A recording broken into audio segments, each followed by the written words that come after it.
Lors des funérailles de mon père, la sœur de ma chérie a essayé de se moquer de moi après avoir épousé mon petit ami. Mais quand mon mari est arrivé, leurs visages sont devenus pâles. Le lendemain matin, je me suis réveillée avec 56 appels manqués de ma mère. Bonjour, merci pour votre soutien continu. Cela signifie beaucoup pour nous. Si vous appréciez les histoires que nous partageons, veuillez vous abonner à cette chaîne. Ce serait formidable si vous pouviez laisser un commentaire sur la ville depuis laquelle vous regardez. Nous pourrions juste vous remercier dans notre prochaine histoire. Le merci spécial d'aujourd'hui va à Dion Arnold d'Atlanta. Nous sommes heureux que vous appréciiez nos histoires. Maintenant, plongeons dans les détails de l'histoire d'aujourd'hui. J'ai grandi dans une maison où j'étais un fantôme. Pas celui qui hante, mais celui que personne ne voit. Ma sœur Chloé était le fils et j'étais l'ombre qui la suivait. Toujours là, mais jamais remarquée. Je me souviens du jour où elle a joué dans la pièce de théâtre de l'école quand nous étions enfants.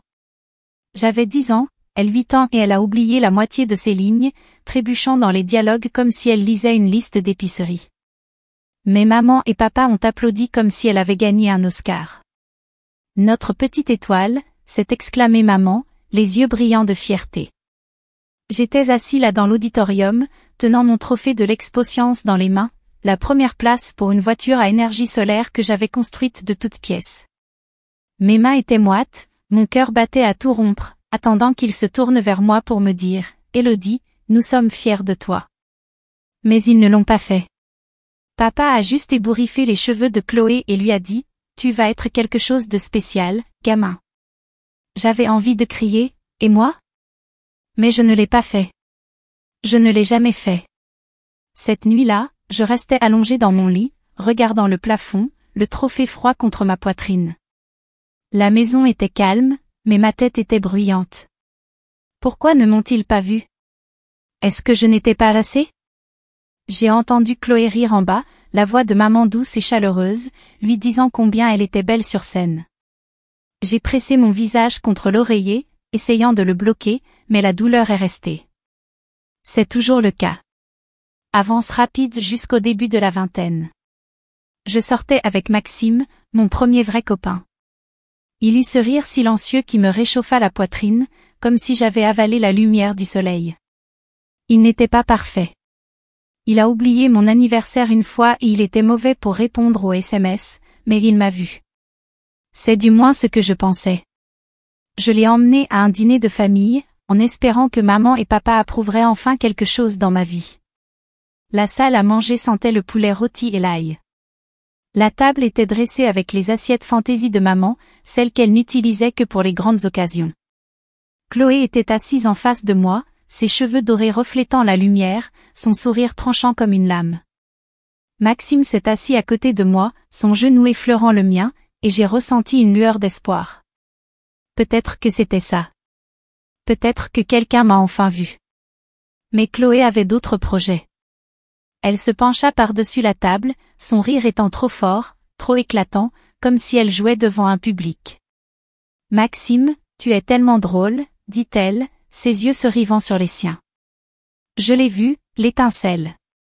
Ses joues rougirent et il rit un peu trop avidement. Mon estomac se tordit, un œuf froid se formant. Je l'ai regardé la façon dont elle bougeait ses cheveux, la façon dont elle se penchait plus près, sa voix dégoulinante de miel. Elle le faisait exprès. Elle l'a toujours fait. Plus tard, je l'ai trouvée en train de rire près de l'évier de la cuisine, sa main effleurant son bras. Le robinet dégoulinait d'un plop régulier qui correspondait au martèlement dans ma poitrine. « Chloé, qu'est-ce que tu fais ?» J'ai sifflé, ma voix basse pour que maman et papa n'entendent pas. Elle sourit narquoisement, remuant à nouveau ses cheveux comme si elle était dans une publicité de shampoing. « Détends-toi, Élodie. Je suis juste amicale.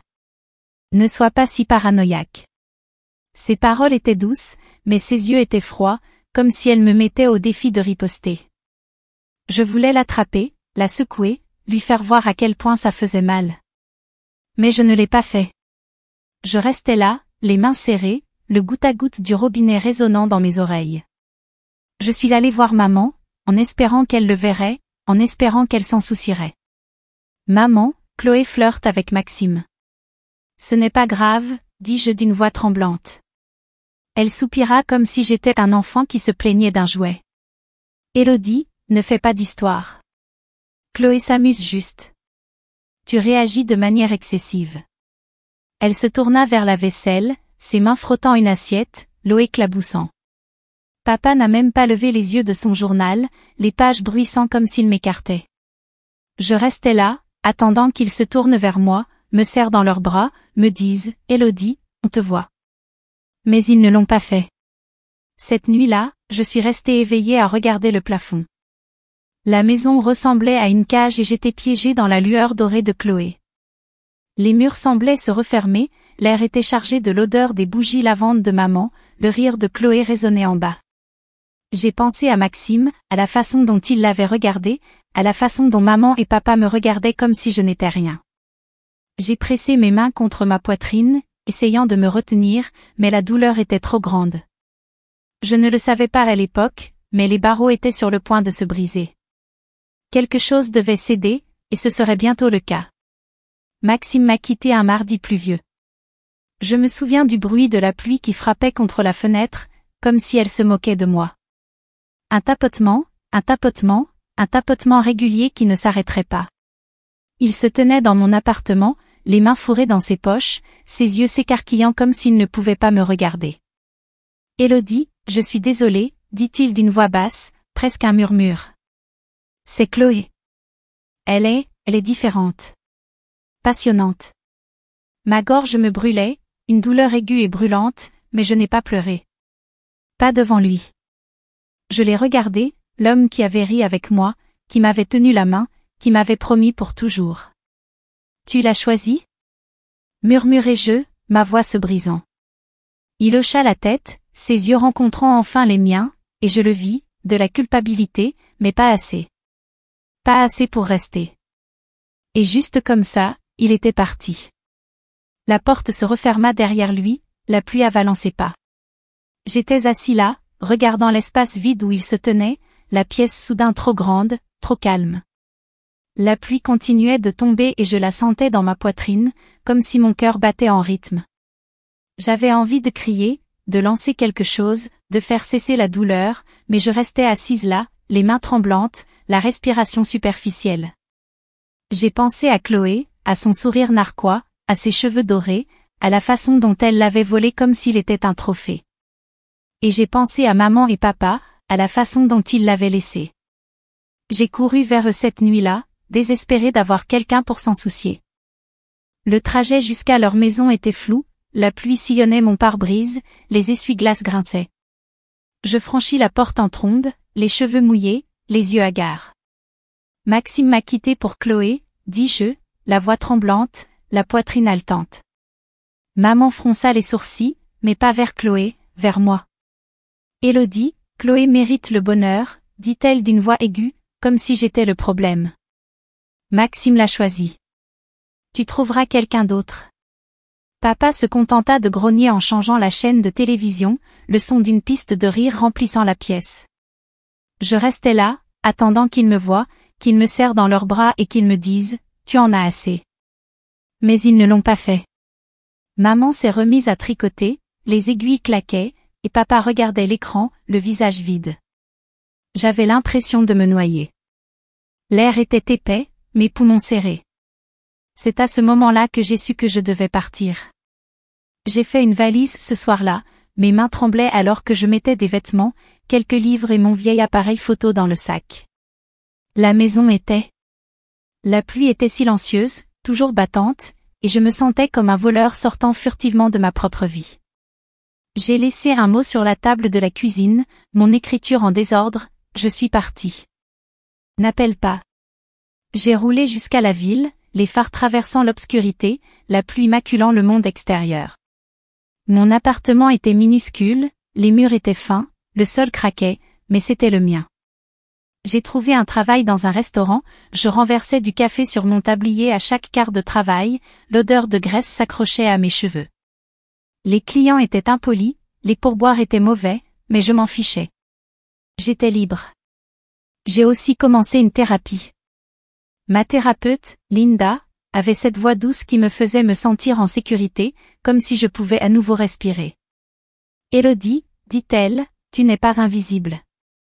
Vous apprenez simplement à vous voir. Au début, je ne la croyais pas, mais je le voulais. On a parlé de maman, de papa, de Chloé, de la cage dans laquelle je vivais. Tu as le droit d'être en colère, dit Linda avec un regard gentil. Vous avez le droit de ressentir. Et je l'ai fait. J'ai tout ressenti, de la colère, de la douleur, de la peur mais aussi de l'espoir. Un soir, j'ai repris mon appareil photo. C'était poussiéreux, l'objectif taché, mais c'était bien dans mes mains, solide. J'ai pris une photo de la ligne d'horizon de la ville depuis ma fenêtre, toute irrégulière et lumineuse, les lumières se brouillant sous la pluie. C'était bien, comme si je capturais quelque chose que personne d'autre n'avait vu. J'ai commencé à prendre plus de photos, les trottoirs fissurés, les chats errants, l'enseigne aux néons vacillante du restaurant. Chaque cliché était un morceau de moi, un morceau que j'avais perdu dans l'ombre de Chloé. Je ne le savais pas à l'époque, mais cette caméra allait tout changer. Pendant ce temps, Chloé épousait Maxime. J'ai vu les photos du mariage en ligne, elle en robe blanche, maman et papa rayonnants, l'église décorée de fleurs. J'avais mal à la poitrine, une douleur aiguë et creuse, mais je n'ai pas appelé. Je n'y suis pas allée. J'ai fait défiler les photos, mon doigt tremblant, et j'ai fermé l'application. J'en avais fini d'être leur fantôme. J'en avais fini de laisser Chloé gagner. Mais la douleur est restée, et je savais qu'elle le ferait, pendant un moment. Je ne le savais pas à l'époque, mais la pluie n'était qu'un début. La tempête arrivait et je devrais y faire face seule. Les années ont passé et j'ai recommencé à respirer. La ville était bruyante, les rues bondées, mais je me sentais vivante, comme si je faisais partie de quelque chose de plus grand. Je me suis inscrit à des cours du soir, jonglant avec les manuels et les quarts de travail au restaurant, les yeux brûlants à cause du manque de sommeil. La salle de classe sentait la craie et le café, les lumières fluorescentes bourdonnaient au-dessus. J'ai obtenu un diplôme en commerce, à chaque note, je me sentais un peu plus fort, comme si je construisais un mur entre moi et le passé. Mes professeurs étaient durs mais justes, et l'un d'eux, Madame Carpentier, m'a pris à part après les cours un soir. Élodie, dit-elle d'une voix ferme, tu as du potentiel. Ne laissez personne vous dire le contraire. J'ai hoché la tête, la gorge serrée, et pour la première fois, j'y ai cru. J'ai ouvert un studio de photographie en ville, juste une petite pièce avec des murs en briques apparentes et une porte grinçante.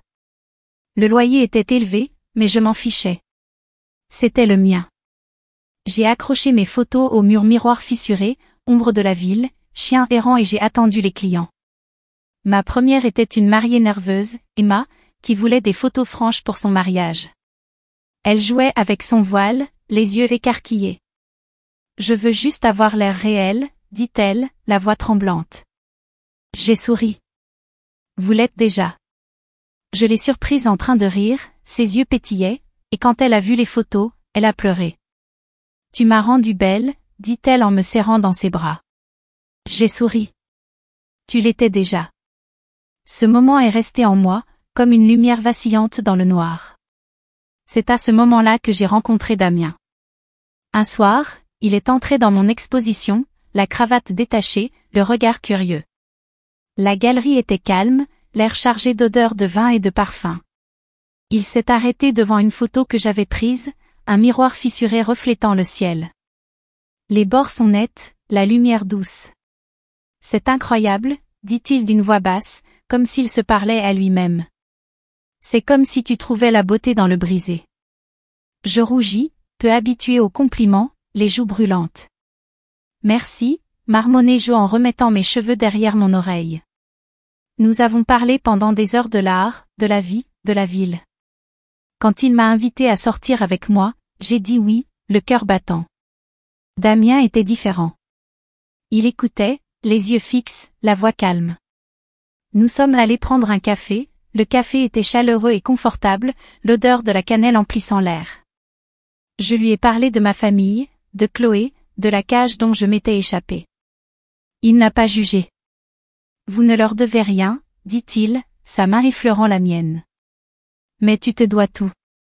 Ces paroles sont restées avec moi, comme une bouée de sauvetage. Nous avons commencé à sortir ensemble et il est devenu mon rocher, mon lieu sûr. Il arrivait au studio avec des plats à emporter, le sourire chaleureux, et nous mangions par terre en riant de rien. Je me sentais vue pour la première fois depuis des années.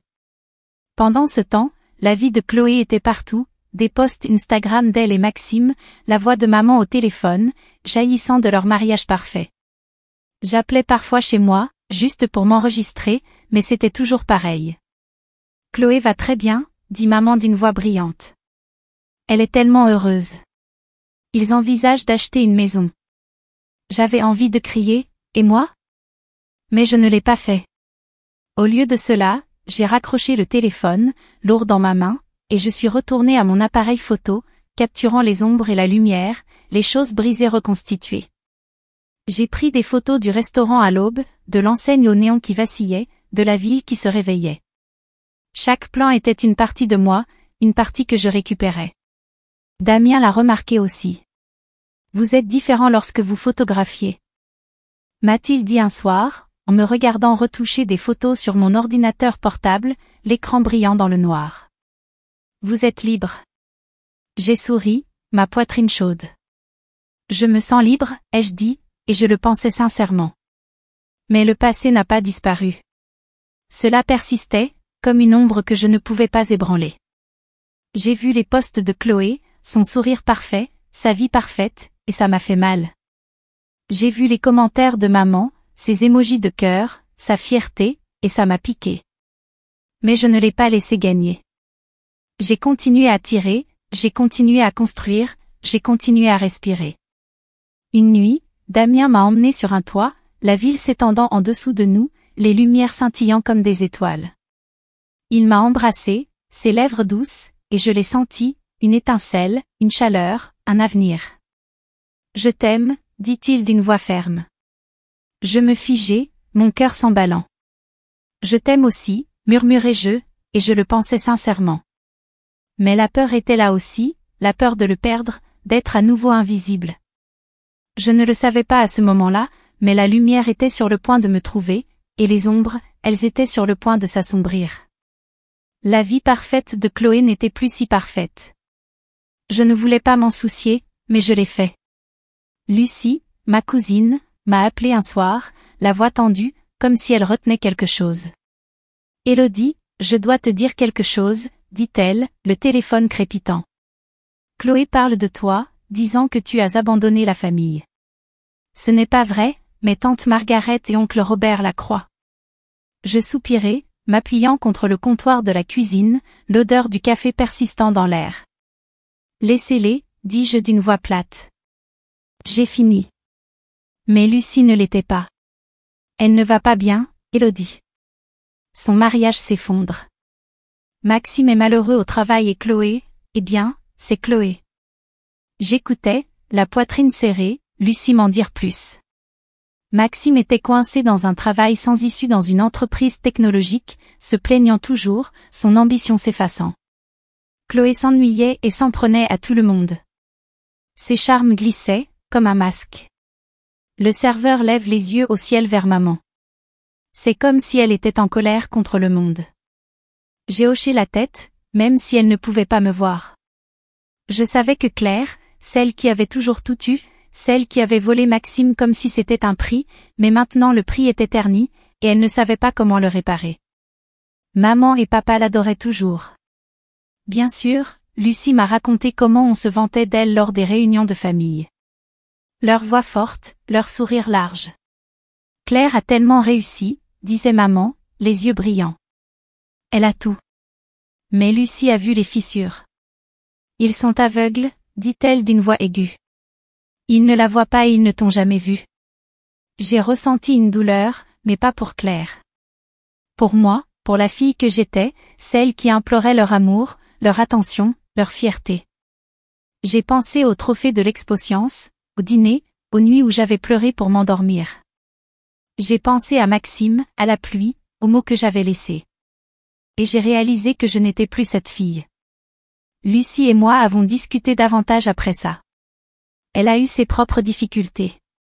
Ses parents la poussaient aussi à être parfaite, la comparant toujours à Claire, lui disant toujours de faire plus d'efforts.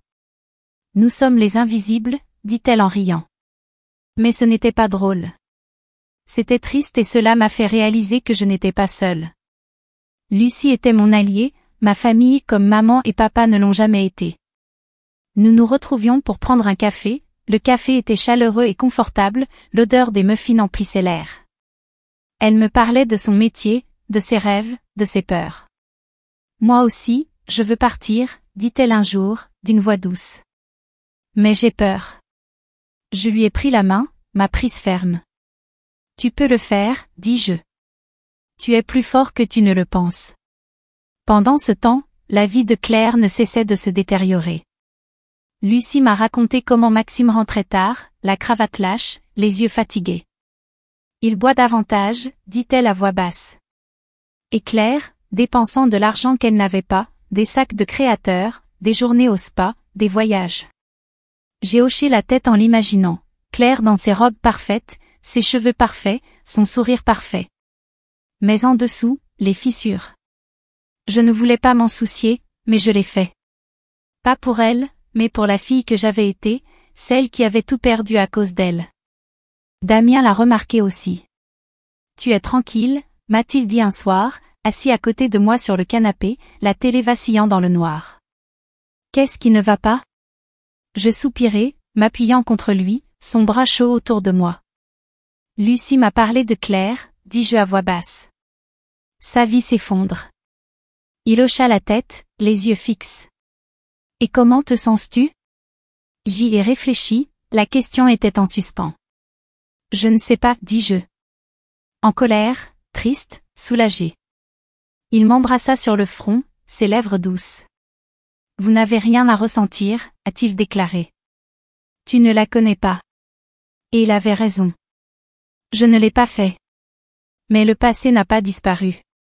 Cela persistait comme une ombre que je ne pouvais pas ébranler. J'ai vu les posts de Claire, son sourire parfait, sa vie parfaite, et ça m'a fait mal. J'ai vu les commentaires de maman, ses émojis cœurs, sa fierté, et ça m'a piqué. Mais je ne l'ai pas laissé gagner. J'ai continué à tirer, j'ai continué à construire, j'ai continué à respirer. J'ai pris des photos de la ville la nuit, les rues vides, les lumières allumées. Chaque plan était une partie de moi, une partie que je récupérais. Je ne le savais pas à l'époque, mais j'aurais bientôt besoin de cette force parce que papa était sur le point de mourir et que tout allait changer. La mort de papa m'a frappé comme un coup de poing. Lucie m'a appelé un soir, la voix tremblante, le téléphone grésillant. Élodie, oncle Robert est parti, dit-elle, ses mots tranchants comme du verre. Crise cardiaque. Les funérailles ont lieu la semaine prochaine. J'étais assis là, regardant mon appareil photo sur la table basse, les mains tremblantes. La pièce était calme, l'air épais, et je le sentais. La douleur, la culpabilité, la colère. Je n'avais pas vu papa depuis des années. Je ne lui avais pas parlé au-delà de ses appels téléphoniques froids et unilatéraux. Et maintenant, il était parti, et je ne savais pas quoi ressentir. Dois-je y aller? J'ai demandé à Damien, la voix basse, la poitrine serrée. Il me prit la main, la poigne ferme, les yeux fixes. Pas pour eux, dit-il. Pour vous. Pour conclure. J'ai hoché la tête, la gorge brûlante. Je ne voulais pas les voir, mais j'avais besoin de dire au revoir à papa, à la fille que j'étais. Le trajet jusqu'aux funérailles fut long, l'autoroute s'étendant devant, le ciel gris et lourd. Damien conduisait, les mains posées sur le volant, la radio jouant doucement. J'ai regardé par la fenêtre, les arbres se sont estompés, mon esprit s'emballait. Que dirait maman? Que ferait Claire? J'ai pensé au dîner, au trophée, aux nuits où j'avais pleuré pour m'endormir. J'ai pensé à Maxime, à la pluie, aux mots que j'avais laissés. Et j'ai pensé à papa, à l'homme qui ne m'avait jamais vu, qui ne s'en souciait pas. J'ai ressenti de la douleur, mais aussi de la force. Je n'étais plus cette fille. J'étais plus fort. J'en avais assez. Les funérailles se sont déroulées dans le calme, l'air était chargé de tension, l'odeur des lys et de l'encens remplissait la pièce. Maman était assise au premier rang, le visage tendu, les yeux rouges. Elle évita mon regard, ses lèvres pincées en une fine ligne. Claire se tenait près du cercueil, ses cheveux dorés toujours parfaits, sa robe noire et élégante. Elle a souri en me voyant, ses yeux perçants comme si elle m'évaluait. Je l'ai senti. La vieille douleur, la vieille colère. Mais je l'ai poussée vers le bas. Je n'étais pas là pour elle. J'étais là pour moi. Elle s'est approchée, ses talons claquant sur le sol, le son aigu comme des clous sur un tableau. C'est mon mari qui m'a conduite ici, dit-elle, la voix débordante de moquerie, comme si elle gagnait un match. C'est un homme tellement gentil. Je l'ai regardé, la fille qui avait tout volé, et j'ai souri. Calme, stable. Damien, ai-je appelé, ma voix claire. Viens t'asseoir à côté de moi. Le visage de Maxime pâlit en voyant Damien. La pièce bourdonnait, les chuchotements se répandaient comme une traînée de poudre, l'air crépitait de tension. Damien s'approcha, son costume impeccable, les yeux fixes. Il serra la main de Maxime, la poigne ferme, la voix basse. Merci d'avoir quitté Élodie, dit-il, ses mots tranchants comme une lame. Tu as quitté la meilleure fille du monde pour ça. Le sourire narquois de Claire disparut. Ses yeux écarquillés, ses lèvres tremblantes. Les yeux de maman s'écarquillèrent, ses mains serrant son sac à main, son visage pâle. Je l'ai regardé, ma voix calme mais tranchante comme un couteau. Tu as toujours dit que Claire méritait le bonheur, dis-je, mes paroles fermes, la poitrine serrée. J'espère que vous êtes satisfait. La pièce était silencieuse, l'air lourd, la tension épaisse. Je l'ai ressenti, la puissance, la force, la libération. Je l'avais finalement dit, après toutes ces années. Je l'avais dit et il m'avait entendu. Damien m'a pris la main, sa poigne chaleureuse, ses yeux fixes. Allons-y, dit-il d'une voix douce. Nous avons franchi la porte en la fermant derrière nous, le silence étant assourdissant. Je n'ai pas regardé en arrière. Je n'en avais pas besoin. J'avais dit au revoir à papa, à la fille que j'étais, à la cage dont je m'étais échappée. Le chemin du retour était calme, l'autoroute s'étendait devant nous, le ciel sombre et lourd. Damien conduisait, les mains fermes, la radio jouant doucement. J'ai regardé par la fenêtre, les arbres se sont estompés, mon esprit s'emballait. J'ai pensé à maman, à Claire, aux funérailles. J'ai pensé à la fille que j'avais été, celle qui avait imploré leur amour, leur attention, leur fierté. Et j'ai pensé à la femme que j'étais maintenant, celle qui avait construit une vie, une carrière, une famille. J'ai ressenti de la douleur, mais aussi de la force. Je n'étais plus cette fille. J'étais plus fort. J'en avais assez. Et je savais au fond de moi que la tempête était terminée. Maman m'a appelé le lendemain, et le surlendemain. Élodie, s'il te plaît, dit-elle, la voix brisée, le téléphone tremblant dans ma main. Je suis désolée. J'avais tort. Pardonne-moi. J'écoutais, la poitrine serrée, la gorge brûlante. Je voulais me sentir désolée, ressentir quelque chose, mais je ne l'ai pas fait. Je me sentais fatiguée, comme si j'avais porté leur poids trop longtemps. Demandez à votre fille en or, dis-je, ma voix plate et mes mots tranchants. Elle est tout ce dont tu as toujours tenu à toi. J'ai raccroché, le téléphone lourd dans la main, le silence bruyant. Il n'arrêtait pas de sonner, le son était aigu comme celui d'un couteau, mais je ne répondais pas. Je ne pouvais pas. Lucie m'a appelé plus tard, la voix basse, les paroles prudentes. Élodie, ça va mal, dit-elle, le téléphone crépitant. Claire et Maxime s'effondrent. Maxime est amer, humilié par les propos de Damien. Il boit encore, rentre tard, s'en prend à tout le monde. Elle est désespérée, dit Lucie avec des mots tranchants.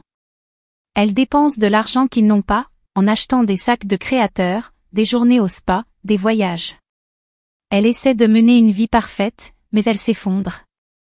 J'écoutais, la poitrine serrée, l'esprit en ébullition. Je ne voulais pas m'en soucier, mais je l'ai fait. Pas pour elle, mais pour moi, pour la fille que j'étais, celle qui avait tout perdu à cause d'elle. Lucie m'en a dit plus. Maman était seule maintenant. Son enfant en or était trop occupé pour s'en soucier. Elle réalise maintenant, dit Lucie d'une voix basse. Elle voit les fissures, le désordre. Mais c'est trop tard. J'ai hoché la tête, imaginant. Maman dans sa maison vide, le silence bruyant, les murs se refermant. Je pensais au dîner, au trophée, aux nuits où je m'étais endormie en pleurant. J'ai pensé à l'exposience, à Maxime, à l'arrêt. Et j'ai réalisé que je ne lui devais rien. Je ne devais rien à Claire. Je me devais tout. Damien l'a remarqué aussi. Tu es tranquille, m'a-t-il dit un soir, assis à côté de moi sur le canapé, la télé vacillant dans le noir. Qu'est-ce qui ne va pas? Je soupirai, m'appuyant contre lui, son bras chaud autour de moi. Lucie m'a parlé de Claire, dis-je à voix basse. Sa vie s'effondre et maman implore son pardon. Il hocha la tête, les yeux fixes. Et comment te sens-tu? J'y ai réfléchi, la question était en suspens. Je ne sais pas, dis-je d'une voix douce. En colère, triste, soulagé. Il m'embrassa sur le front, ses lèvres douces. Tu n'as pas besoin de ressentir quoi que ce soit, dit-il d'une voix ferme. Tu ne leur dois pas ça. Et il avait raison. Je ne l'ai pas fait. J'ai publié mon livre de photographie cette année-là. Je l'ai appelé Invisible, dédié à ceux qui étaient invisibles mais qui ne sont jamais partis. Le lancement s'est déroulé dans le calme, juste moi, Damien et quelques amis. La galerie est chaleureuse et confortable, l'air est chargé d'odeurs de vin et de parfum. Je me tenais près du mur, mes photos bordant la pièce, miroir fissuré, ombre de la ville, chien errant. Je les ai regardés, des morceaux de moi, et je les ressentis. La force, la fierté, la libération. Emma, la mariée, est venue, son large sourire. Tu l'as fait, dit-elle en me serrant dans ses bras. Tu as réussi. J'ai souri, ma poitrine chaude.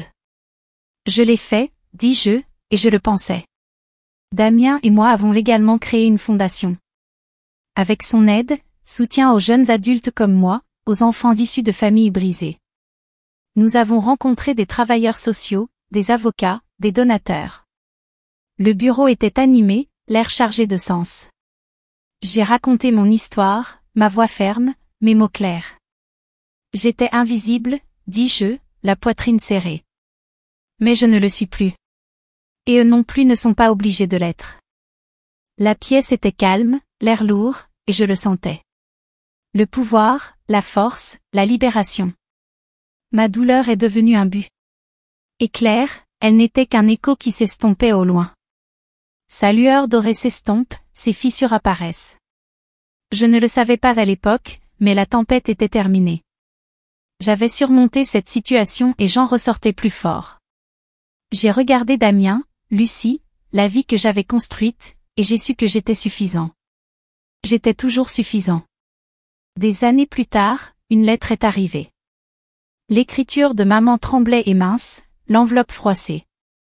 Je m'assis à la table de la cuisine, la lumière douce, l'air calme.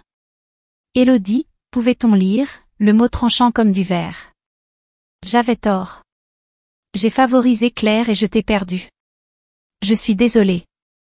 S'il te plaît, pardonne-moi.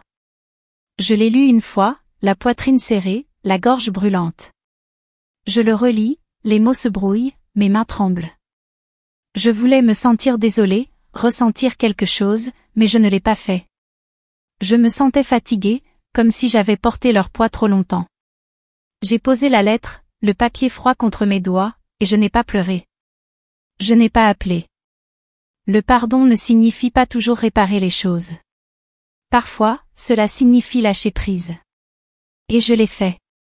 Je l'ai laissé partir. L'exposition de la galerie avait lieu ce soir-là. Je me tenais près du mur, mes photos bordant la pièce, ombre, lumière, miroir brisé reconstitué. L'air était chargé d'odeurs de vin et de parfum, la pièce bourdonnait de vie. Damien se tenait à mes côtés, sa main chaude dans la mienne, son sourire constant. Lucie riait avec un client, les yeux brillants, la voix chaleureuse. Ma famille choisie, celles qui m'ont vue. Je me suis arrêtée devant une photo de moi enfant, une fille calme et pleine d'espoir assise dans l'ombre, les yeux écarquillés, le petit sourire. Je l'ai regardée, la fille que j'avais été, Et j'ai souri. Tu n'es plus invisible, murmurai-je, ma voix douce, ma poitrine chaude.